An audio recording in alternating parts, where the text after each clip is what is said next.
my name is Seunghoon from Hanguk University of Foreign Studies, and this is a co-work project.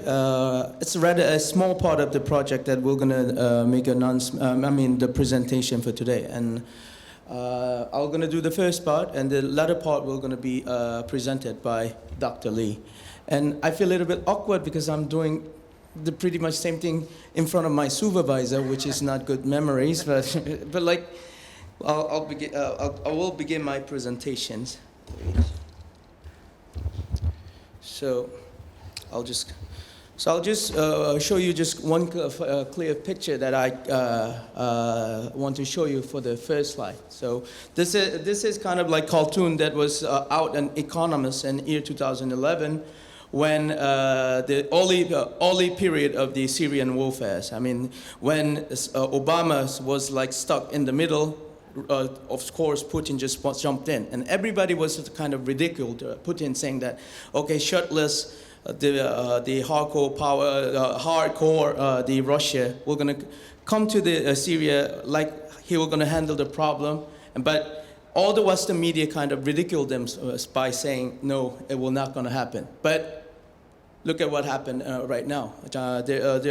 Russia has strongly secured their foothold in the Middle East, which was never been a reality in in tradition or politics or international relation in Middle East. So from the Eastern question and the dissolution of Ottoman Empire, the Middle East has never been a picture of stability. There was a period that Middle East were relatively stable for 30 and plus years with the heavy U.S. involvement in Middle East that had started under Nixon's doctrine. The relation that was set with the U.S. and Middle East countries was more of alliance based on Cold War grammar, not an alliance that shares same value and identity. Therefore, we are witnessing the current detachment and fragmentation that causes the rebalancing in the region. So the new geopolitics of Middle East is occurring. So although it was Arab Spring, most of the distinguished scholars mentioned the Arab Spring that ignited the current power rebalancing that shift geopolitics in the region. But the shift of geopolitics region was actually started in early 2000. So it is not too difficult to recall how the United States has been continuously at war with one agent or actors to another in Middle East since 9/11 in order to keep its hegemony. The U.S. clearly displayed its intention to secure its power with the military strength, attempted to set a new value structures in the Middle East. However, the greater Middle East initiatives and so-called spread of democracy had led to an unexpected turmoil and abrupt regime change in Libya, Egypt, and resulted in creating the ISIS, the Daesh. The stability of the region was severely damaged. Ironically, now the region is tilting toward to more of authoritarianism to solve the problems. And this disarray has given Russia, China more space to operate and let them expand their influence in the region as they see fit. So the shift of geopolitical apparatus is somewhat clear in recent events. So as we could see, Russia successfully has entered the region, particularly in Syria. Russian military force have deployed S-400 missile defense system, which could shoot down F-35 of US, not in the Ukraine or Central Asia, but in Middle East, which is unprecedented in historical context of Middle East foreign policy. And the world have seen regional leaders going to Moscow. Even the Netanyahu of Israel needs to meet Putin in dealing the matter of Golan Heights. And even they want to do military operation in Syria, they have to meet Putin. So look at how, I know the resolution is bad, but look at how many times Netanyahu meet Putin. It's more than how he met, the Trump, the negotiator, the art of the deal and the entrepreneur. So keep your friends close, but your enemy closer. Is it what is happening right now? And we saw in the G20 summit that MBS and Putin was like greeting happily, and you saw how the Salman was like agitated by giving a sign card saying we are buying a lot of the weapons for the United States, and Trump said no, you're still rich countries, you could do more, and those kind of thing. And it's kind of like you don't actually do it to the alliance, your allies and the friend. So, and or is Putin becoming to go-to guy? So, when the Abu Qais, the refinery system of like refinery facility was hit in Saudi Arabia, the Putin kind of made a very sophisticated like narrative saying that, yeah, we're going to be a security guarantor, like how the U.S. and the U.K., the Rais of Khalij was like set it, the security guarantor to set up the peace. So, yes, the U.S. political retrenchment in the Middle East are like happening. So, the Pax Americana of the region, which have started in 1970s, was established by cutting Soviet influence of Egypt and successfully agreed Israel-Egypt peace treaty and took Egypt out of the conflict with Israel and end the state-to-state conflict between Israel and its Arab neighbor.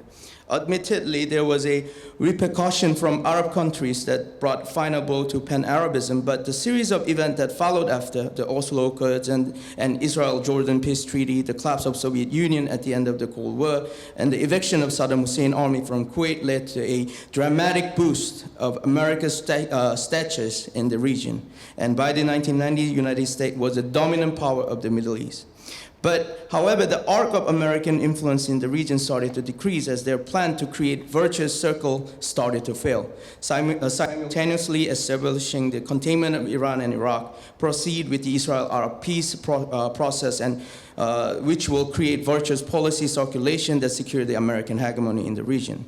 I know it seems that President Obama is being heavily criticized when it comes down to the agendas of waning U.S. influence in the region. However, one must understand that he won the presidential campaign to end the war, not to start one. And with the global financial crisis and following budget sequestration, he had his limit. So how current U.S. president have won its election with the American first narratives is clear evidence. In all, Obama had tried different ways to secure the U.S. hegemony. His way was becoming offshore balancer by optimizing its allies' assets. By realizing two-war theory of Bush is impossible to sustain with his economic austerity budget plan, Obama administration had set 1.5 war theory, creating this discrepancy with the support of regional allies. He wanted to create collective security to tame the regional enemy or potential foe. So we are now witnessing the change of Saudi Arabia with their Vision 2030. Women is now approved to drive in the country. Wahhabism are losing their position at religious posts, and women is appointed as a Saudi ambassador in U.S. I know it's a daughter of bin Bandar, but like, however, if there wasn't the rapprochement of U.S. with Iran, if there was not been a U.S. rebalancing with Iran and Saudi Arabia, would this change could be guaranteed? I mean, like, so I think that we have to think this in our mind and start to do re-evaluating the Obama's policy. And the second point is that along the way, the United States strategic interest in the region changed dramatically because the natural gas revolution in the United States, which made U.S. no longer dependent on Middle Eastern oil. Therefore, one of the most important strategic interests the U.S. had in the region, which was to ensure the free flow of oil from the Persian Gulf area is at a reasonable price, remain on interest, but is no longer a vital strategic interest. Combined with the failure of their effort to Iraq and broadly in Afghanistan, this leads to lack of will of commitment of American force to region and amid a pivot to Asia where the U.S. strategic interests are greater. So I truly agree with Jonathan that there will gonna be withdrawal of American influences. And it is not because it is not because it is not because the America is like changing. It is kind of environment and common interests and common threat are changing. So if we see the oil flow or oil producing, United States is becoming oil producer country that compete with Saudi Arabia and GCC, and they no longer have any like energy interest in within the region. But like if we see China, it's different. I mean, like China is consuming like tons of energies compared to any countries of the world, and if we see oil productions of the whole world, United States is number one production company in globe. So United States is now oil producing company, compete with Saudi Arabia, Russia, and Iraq, Iran, and the Gulf countries. So it is geopolitics is changed. Geoeconomic has been changed, and we have to think about this one as well. China has used what we call 40% of their energy with coal, and they decide to reduce it to 20%. But where does this 20% comes? It comes from natural natural gas or natural oil, which means the amount of the oil that China will gonna import will be gonna be massive year following. Then so like what is said, like the famous Wall said, if the alliance is created based on common interest or common threat.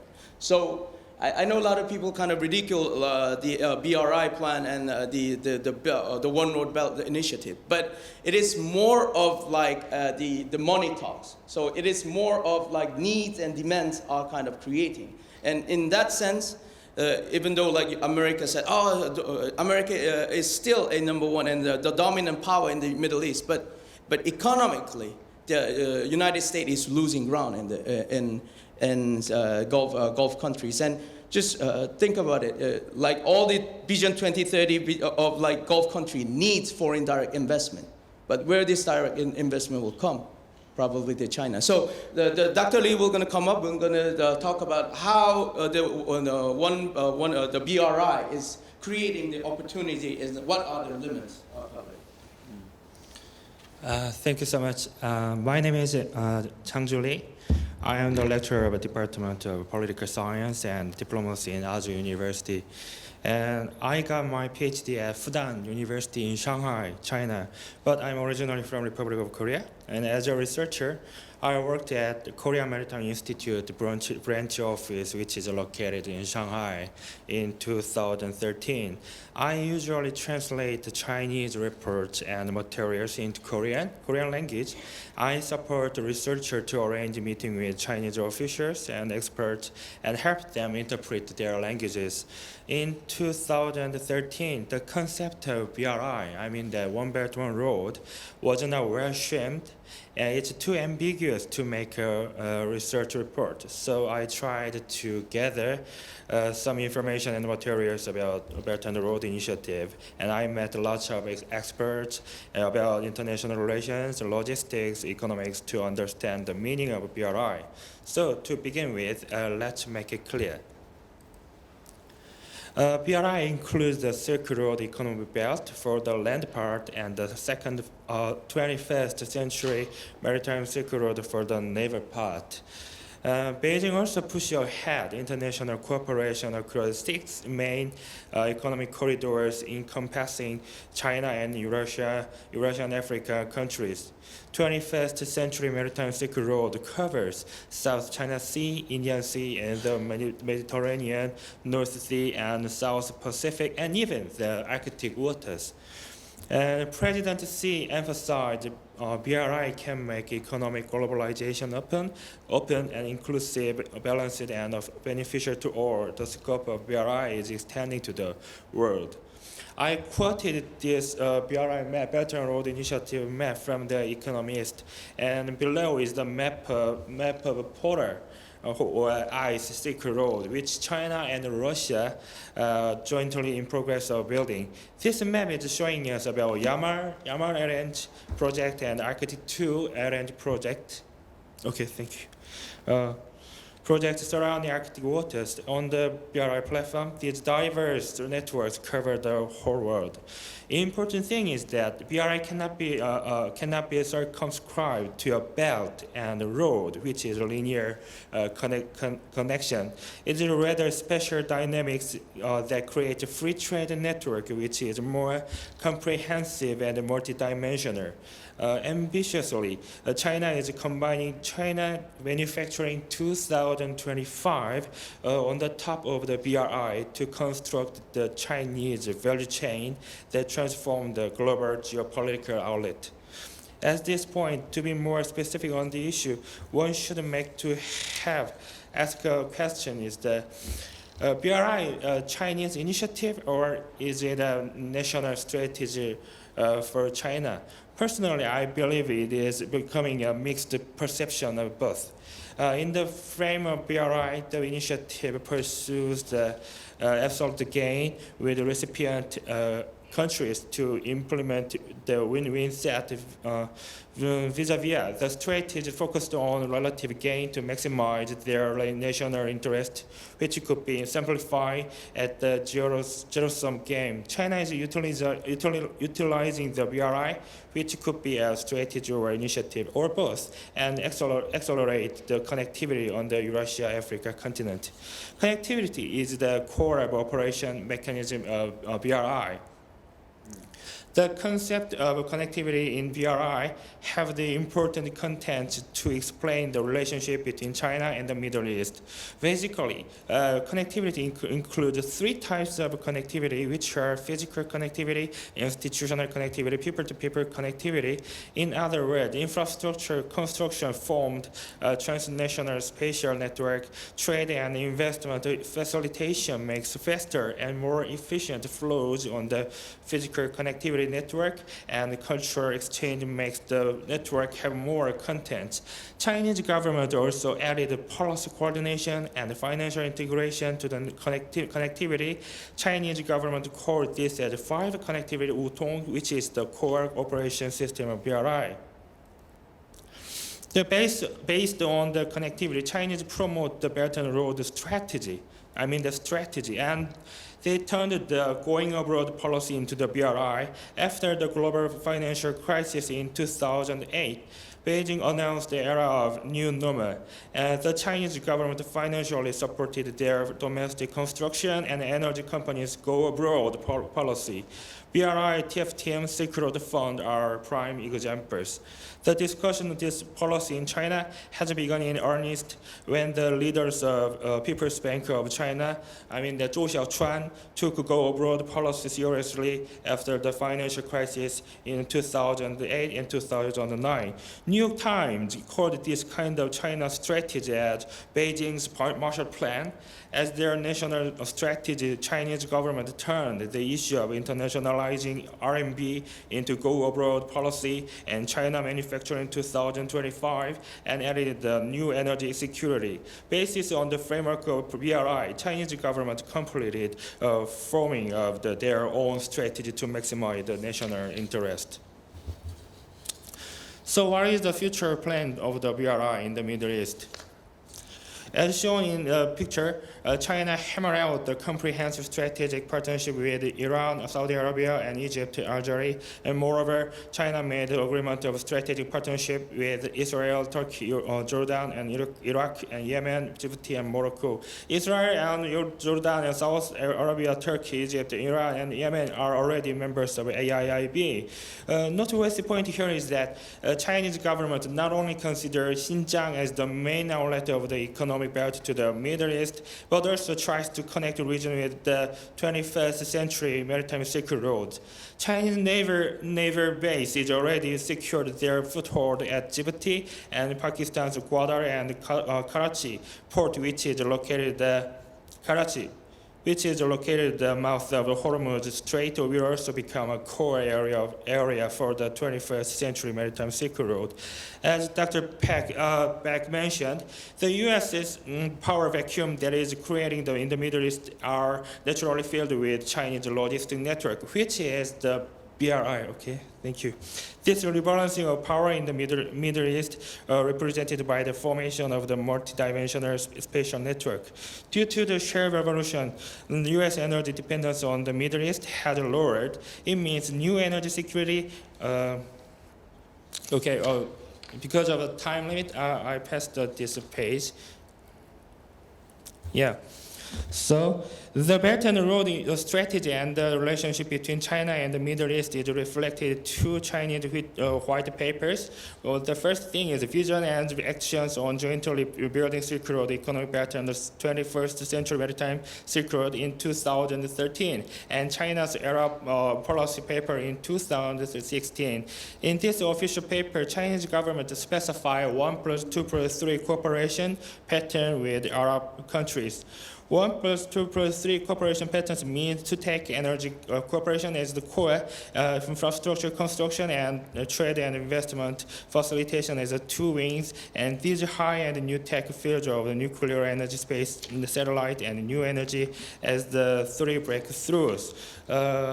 Take a look at the picture. And according to my fieldwork and interview, Chinese strategy toward Arab countries include large-scale industrial cooperation project managed by Ministry of Industry and Information Technology. 中华人民共和国工业部和工业和信息化部. That means this ministry, and this is a big different approach of Chinese government with another region. For example, all the energy policies are led by okay, one sentence. Okay, led by National Energy Administration, but in the Middle East, for particular, the role of Ministry of Industry and Information Technology is crucial in making policy. The ministry makes Chinese policy of economic cooperation with the Middle East in three high-end new tech fields of nuclear energy and space, satellite, and new energy. Thank you so much.